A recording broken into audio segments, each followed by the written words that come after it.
Chapter 26. While direct intervention is not allowed. That just means we need to do it indirectly. Argent and the others taught the three brothers to fight. The only one among them who truly had any type of technique is Zeus, as he was taught when he was a child. Poseidon and Hades were taught the basics by Zeus and just used their instinct and natural talent to compensate for the rest. That is why Argent is teaching the three brothers swordsmanship and spearmanship, while Velgrin taught the other gods like Kratos hand-to-hand combat techniques. Late was teaching them knowledge that they needed to win. For the past several months they have all grown much more skillful and experienced than ever before, and are hatching up a plan for their next war with the Titans. Argent and co. are traveling around and sightseeing whenever they don't have anything to do. They taught them all that they need to win. If they don't win, that's on them. Late has also been secretly meeting up with Metis once a month, and the two have developed a kind of friendship. Sometimes they would go to Oceanus Castle underwater and meet up with the other Olympian goddesses. They were asked by Hera to teach them how to fight as well, and have been doing it secretly behind their brother's back. Velgrin deduced that they wanted to participate in the next war, but doing it by surprise for both the enemy and their brothers. Somewhere in the castle of Othries was Kronos meeting up with Metis in a room. "What does the oracle say?" he said, looking at Metis, who was looking outside the window. Metis bowed and opened her mouth. "It is prophesied that on the next battle that is to be fought, your general or the one who leads your army will perish." Kronos furrowed his brows deep in thought. "And you've told none of this to anyone else?" he asked. "My oracles are all given to you and only you, my lord," Metis said with a bow. "Good. You don't want to end up like Rhea. And you are not my wife, so I won't be as forgiving," Kronos said as he walks out of the room. A few more months pass and the war between the Titans and Olympians happened again. Unlike before, the Olympians' troops are much more organized and there have been some slight changes. Gaia, who was once following Poseidon as his support, was switched with Kratos, who was with Hades. They concluded that Kratos will be able to somewhat manage to control Poseidon's quick fuse and rushing towards the enemy better than Gaia. Zeus' support stays the same, with Zeus and Nike by his side. Normally Zeus shouldn't be able to participate with his critical injury, but a little help outside was able to change that. The Titan army had some changes as well. Kronos has made more beast for his army, standing beside his men. Meanwhile outside the battlefield were three people watching atop a mountain.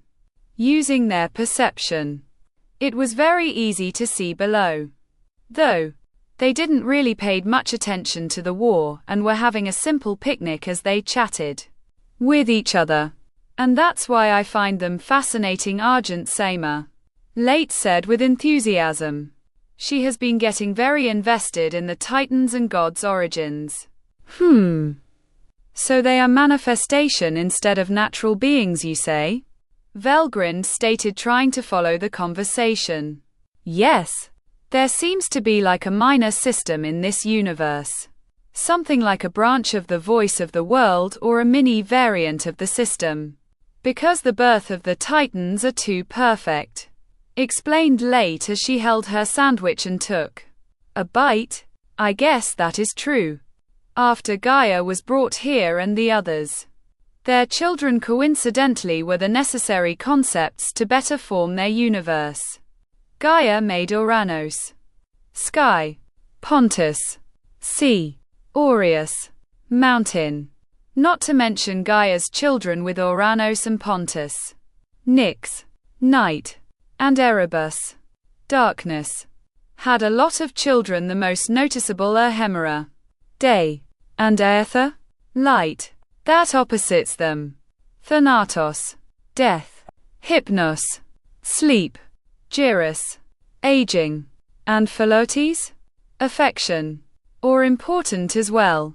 Not to mention Moros, doom, Momus, blame, Eris, strife, are counter for other gods to create a balance of positive and negatives. Still, I'm impressed you found this out late. What made you realize these things? Asked Velgrind as she reads her book leaning on Argent's back. Actually, I heard it from Nyx herself. She and Erebus had the same conclusion. They realized that they didn't have children because of their union, but because the universe needed them. Nyx was even a little down about it. Late took a sip of her tea after. I see. Oh, looks like it's getting interesting down there. The three sisters of Olympians have started to move. Each sister whispering to their brother's ears to instruct them how to move. Hestia helps Poseidon with Menoetius. Demeter helped Hades with Atlas, and Zeus was helped by Hera with Iapetus. Zeus, who found where Iapetus is thanks to Hera, rushed to his direction.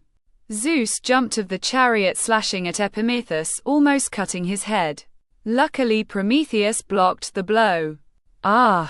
Zeus swung with all his might and pushed both several meters away, sending the soldiers nearby flying as well. Nike and Zealous, who were with Zeus, leaped and attacked the two. Zeus then faced Iapetus alone once again. Unlike before, they were evenly matched.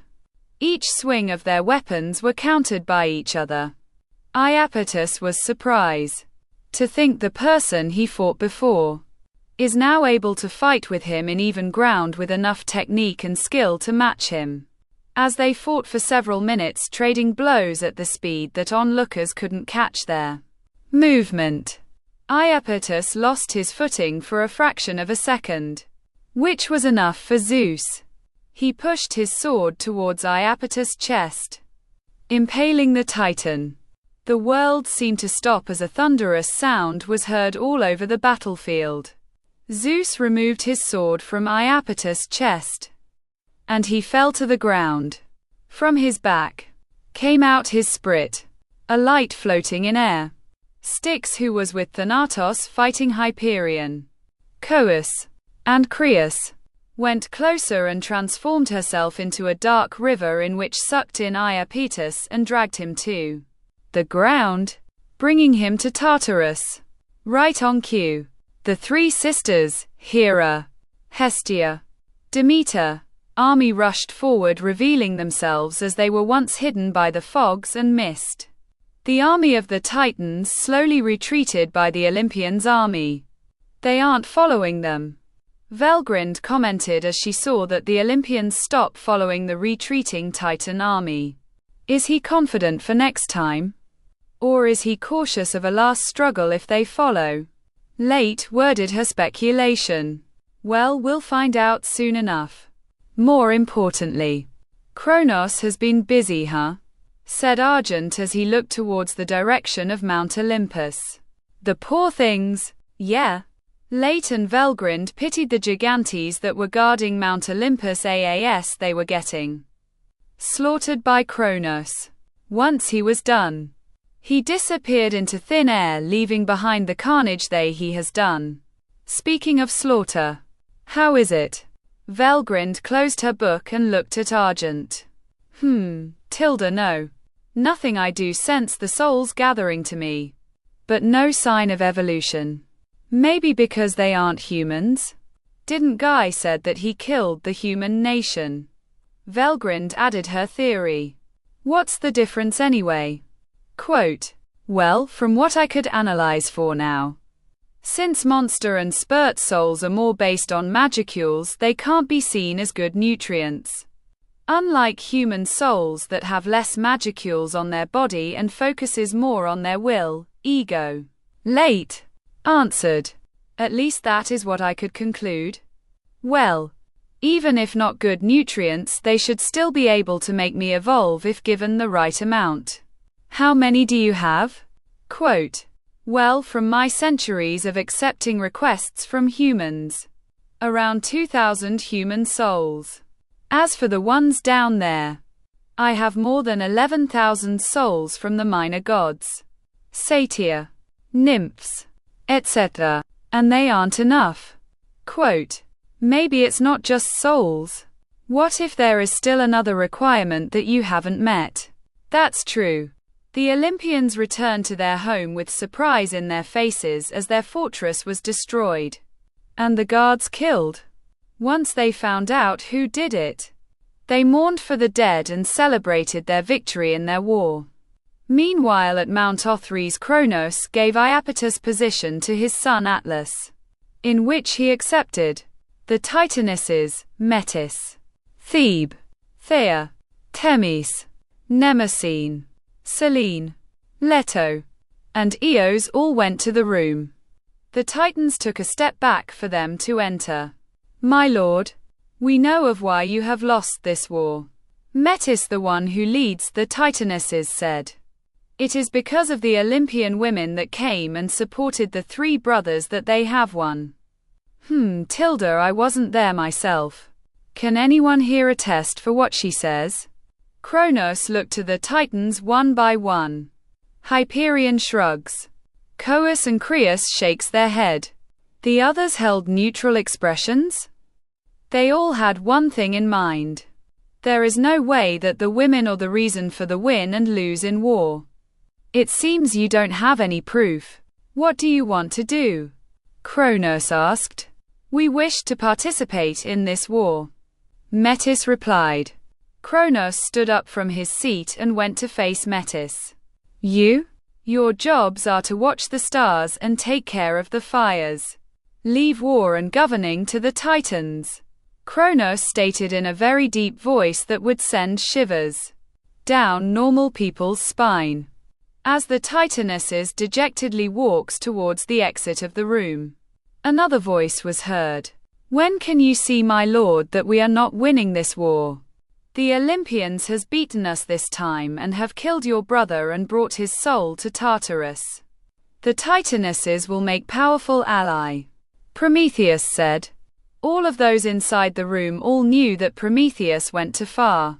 Kronos went to him and materialized the scythe that castrated Oranos. You sure have the nerves, Prometheus. If I didn't just lost a soldier today, you would have lost your life right now.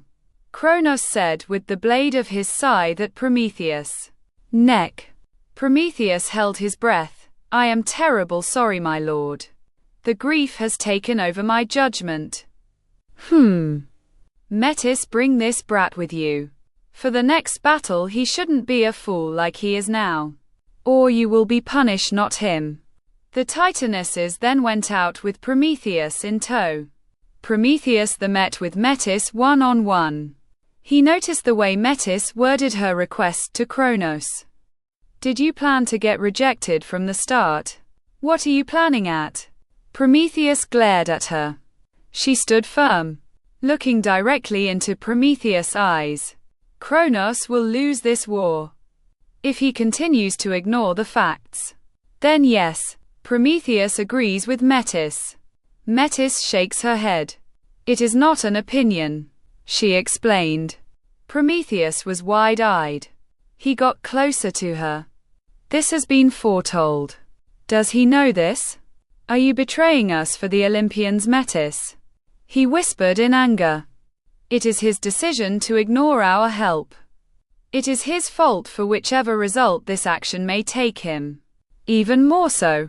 He knew. I foresaw your father's death for the next war and told him. And yet he takes no action. What? He stepped back staggeringly as he hit the wall and slid down to sit and held his head with his right hand. He knew, he whispered. Then why am I here? Hearing all of this, Prometheus looks up to Metis as he still sits at the ground. We need a representative for the Olympian Council. When they have become victorious in this battle. You, who unlike our husbands and sons actually listens. And you're asking me to betray him? Quote, he has already betrayed you. By basically being an accomplice for the death of your father. He knew and still did not do anything to avoid the outcome. Reasoned Metis. He did. I will do as you say. But I won't go alone.